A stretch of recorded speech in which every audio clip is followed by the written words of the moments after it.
Urea ఇటీవల crisis వచ్చింది. నేను చాలా జాగ్రత్తగా ఉంటాం. దీనికి కారణం కూడా ఏంటని అనలైజ్ చేశాం. కర్ణాటక, తెలంగాణ ఆ రాష్ట్రాల్లో యూరియా షార్టేజ్ వచ్చింది. మన దగ్గరకు వచ్చే కొందికి అర్లీ సౌత్ వెస్ట్ మాన్సూన్ మనకు వచ్చింది. రిజర్వాయర్స్ అన్నింటిలో నీళ్లు వచ్చాయి. ఈసారి నీళ్లు కూడా సేవ్ చేద్దామని ముందుగానే స్టార్ట్ చేశాం. రెండోది, హెవీ రెయిన్ వల్ల యూరియా కూడా ఎక్కువ వాడడం మొదలుపెట్టారు.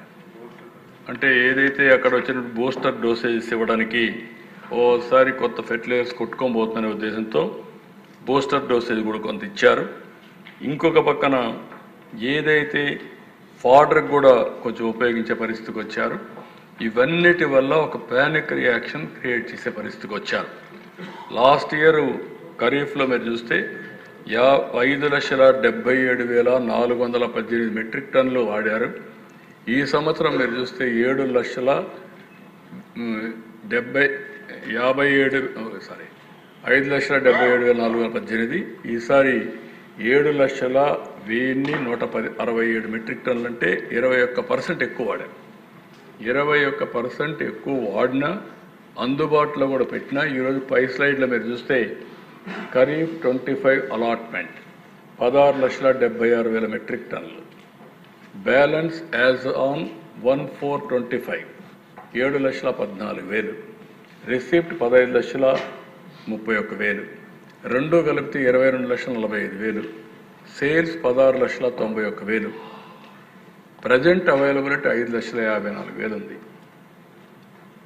ఎక్కడ కూడా ఎరువుల అక్కడక్కడ ఒక షాప్లో కొంచెం ప్రాబ్లం రావడం, కొంతమంది ప్యానిక్తో ముందే కొనుక్కోవడం, కొంతమంది నెక్స్ట్ ఇయర్ కూడా రబీకి కూడా కావాల్సిన ముందే కొనేయడం, ఇవన్నీ చేశారు. దీనివల్ల కొన్ని ఇబ్బందులు వచ్చాయి. ఇంకొక స్లైడ్లో మీరు చూస్తే ఒక ఐడియా వస్తుంది. ప్రజలు కూడా చూడాల్సిన అవసరం ఉంది, రైతులు కూడా చూడాల్సిన అవసరం ఉంది. ఇక్కడ రికమెండెడ్ డోసేజ్ కేజీ ప్యాడీకి 120 వాడాలి. ఎన్ 120, పి వచ్చి 80, కే వచ్చి 40. మన వాళ్ళు వాడేది 161 ఎన్ వాడుతున్నారు. 36, 80కి 36 వాడుతున్నారు పి పొటాషియం. కే వాడేది 40కి 25 వాడుతున్నారు. యూరియా ఎక్కువ వాడుతున్నారు. కడవన్నీ తగ్గించేసే పరిస్థితికి వచ్చారు. మెయిజ్కు 200, 80 వాడాల్సి వస్తే 389, 61, 25 వాడుతున్నారు. కాటన్కి 150, 60 వాడాల్సి వస్తే 208, 36, 62. చిల్లీస్కి 300, 60, 120 వాడాలంటే 535 డబల్ వాడుతున్నారు. అందుకే రిజెక్ట్ అవుతున్నాయి పోయినప్పుడు. ఇది అవేర్నెస్ లేకపోతే ఈ ప్రాబ్లం వస్తుంది. బనానా 500 వాడాల్సి వస్తే 500, 200, 500 అయితే 559, 129, 247. ఎవ్రీ ఇయర్ బనానా వేయాలనుకుంటున్నారు, విదేశాలకు ఎగుమతి చేయాలనుకుంటున్నారు. ఇలాంటి ఇంబ్యాలెన్సెస్ ఉంటే ఏ విధంగా చేయగలుగుతామని మనం ఆలోచించుకోవాల్సిన అవసరం ఉంది. ఆర్డర్కి అయితే 150, 60 వాడాల్సి వస్తే 575 వాడేస్తున్నారు. దానివల్ల ఇప్పుడు కలుషితం అయిపోయి పాలు కూడా కంటామినేషన్ అయిపోతున్నాయి, యూరియా ఎక్కువ వాడేసి.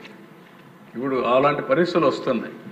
ఇప్పుడు ఎప్పుడో ఒకసారి అవేర్నెస్ రాకుండా మనం మాట్లాడకుండా ఉంటే ఇది ప్రమాదం వచ్చే పరిస్థితి వస్తుంది. యూకలిప్టస్ కూడా అదే మరి ఎక్కువ వాడుతున్నారు. గ్రౌండ్ నెట్ కూడా 3 times ఎక్కువ వాడేస్తున్నారు. పల్సెస్ కూడా 3 times వాడుతున్నారు. జోవార్కి కూడా మరీ విచిత్రంగా, జోవార్లు అయితే 80 వాడాలు చూస్తే 414 వాడుతున్నారు. ఇక్కడ ఏం వాడే పరిస్థితి లేరు జోవార్లో. టర్మరిక్ కూడా డబల్ పైన వాడేస్తున్నారు. నేను ఒకటే రాష్ట్ర రైతాంగానికి ఒకటే విజ్ఞప్తి చేస్తున్నా, హెల్తీ ఎన్పికి రేషియో 4:2:1, ఆంధ్రప్రదేశ్ 6:3:1 ఆఫ్. ఇది అందరం గుర్తుపెట్టుకోవాల్సిన అవసరం ఉంది.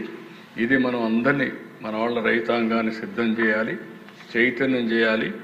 మార్కెట్ ఉండాలంటే ఎక్సెస్ ఫెర్టిలైజర్స్, ఎక్సెస్ పెస్టిసైడ్స్ వాడితే మార్కెట్ ఉండదు. నెగిటివ్ ఇంపాక్ట్స్ కూడా ఉంటాయి. యూజ్ ఆఫ్ ఫెర్టిలైజర్ మనుషుల మీద ప్రభావం ఉంటుంది, క్యాన్సర్ ఇవన్నీ. నేను చాలాసార్లు చెప్పాను, పంజాబ్ నుంచి everyday 2 trains are going to Delhi carrying only cancer patients.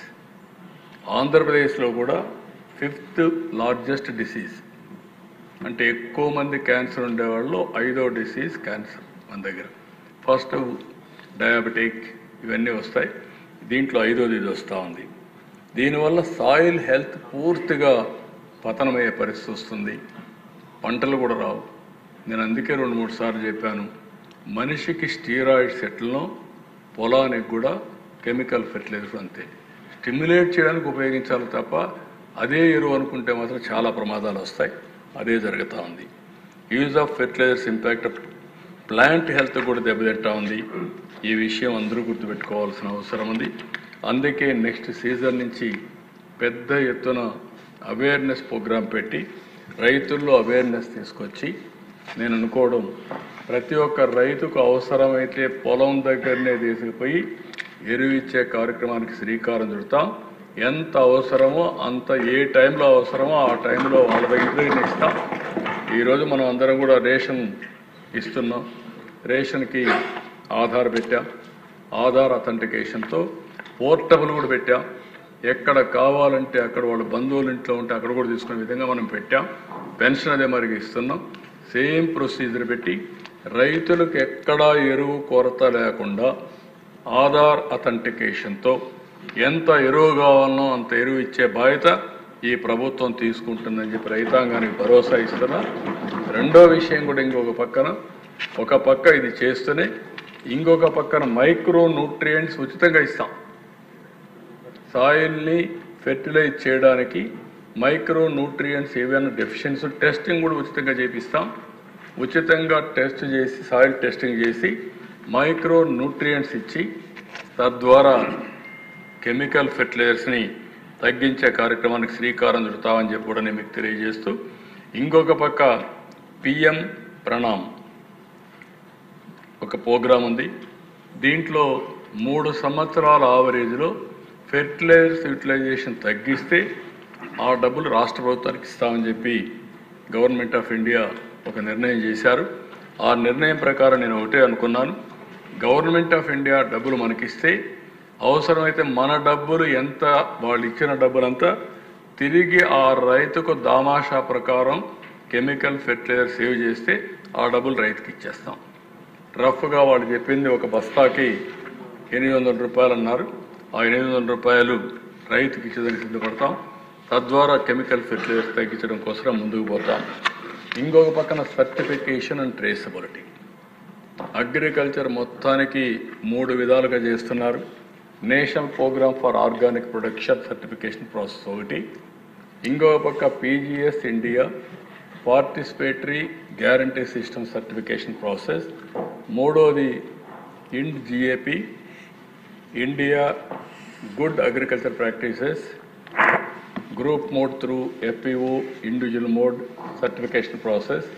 ఈ 3 ద్వారా చేసి దీన్ని ట్రేసబిలిటీ కూడా వెళ్తున్నారు. ఇది కూడా రాష్ట్రం మొత్తం దీన్ని పాపులర్ ఇచ్చేసి దీన్ని కూడా ముందుకు తీసుకుపోతామని చెప్పి నేను మీకు తెలియజేస్తున్నా.